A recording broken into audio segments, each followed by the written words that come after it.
విధానాలు అంటే అట్లా విస్తరించకపోతాం. మరి ఇవన్నీ విస్తరించినప్పుడు భారతదేశానికి రాకుండా ఉంటారా? ప్రపంచం మొత్తం అందరూ వెళ్ళినప్పుడు అన్ని దేశాలు ఆక్రమణ చేసిండ్రు, అన్ని దేశాలు ఇబ్బంది చేసిండ్రు, మరి భారతదేశానికి రాకుండా ఉన్నారా?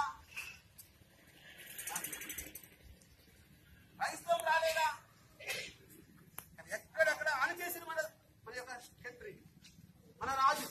అదేగా ఎప్పుడైతే ఇస్లాం వచ్చిందో ఇస్లాంని కూడా వందల సంవత్సరాలు మనం పోరాటం చేసుకుంటూ ఆపగలిగినాం.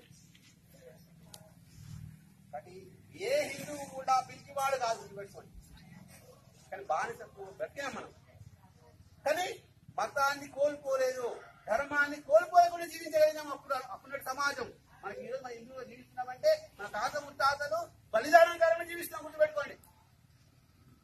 ఏదో మన కాదు, మన తాత ముత్తాతలు వాళ్ళు ఎన్ని కష్టాలు అనుభవించినా మతం మారకుండా జీవించి ఉన్నారు కాబట్టి మనం ఈరోజు హిందువులుగా ఉన్నాము.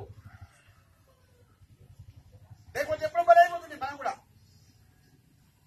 కాబట్టి వాళ్ళు ఆ రకంగా బలిదానమైనా సరే, చనిపోయినా సరే మేము మతం మారలేదని చెప్పేసి మతం మారకుండా జీవించారు కాబట్టి ఈరోజు సమాజం పోరాటం చేశాం.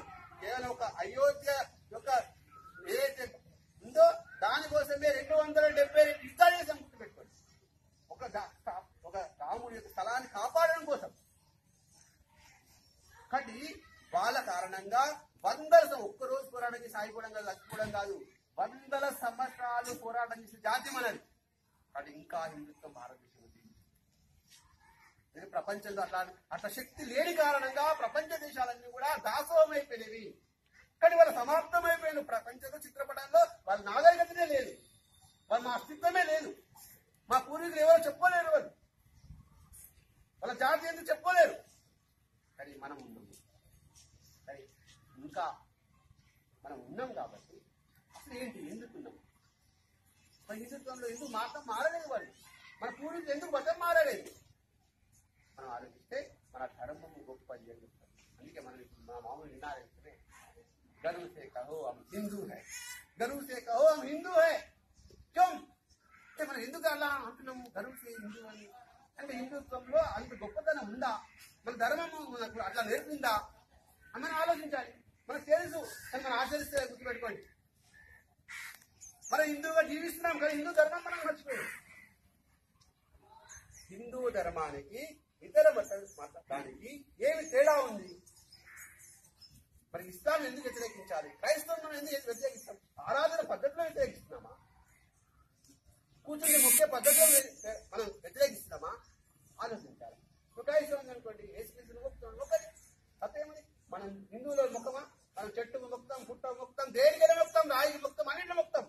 సర్వాంతర్యామి భగవంతుడు ఇందు లేడని ఆడు, అంతలో భగవంతుడు, మట్టిలో కూడా భగవంతుడు, ప్రతి దాంట్లో భగవంతుడు, మనుషుల్లో భగవంతుడు.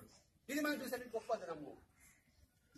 కాబట్టి వాళ్ళు ఒక వ్యక్తిని మొక్కుతారు. తప్పేం? 33 కోట్ల దేవతల వాళ్ళు ఒకటి అనుకున్నాం. ఎందుకు వ్యతిరేకిస్తాం క్రైస్తవుని? మొక్కే పద్ధతిలో వ్యతిరేకిస్తున్నామా? అదే ఈ ఇస్లాం అనుకోండి, వాళ్ళ పద్ధతిలో మొక్కుతున్నాం, పద్ధతిని వ్యతిరేకిస్తున్నామా?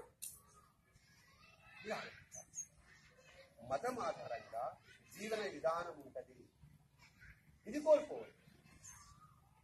మతం ఆధారంగా జీవన విధానం, సంస్కృతి ఉంటుంది.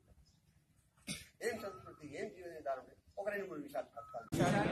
దేశానికి, ధర్మానికి, సంస్కృతికి రక్ష అని కంటే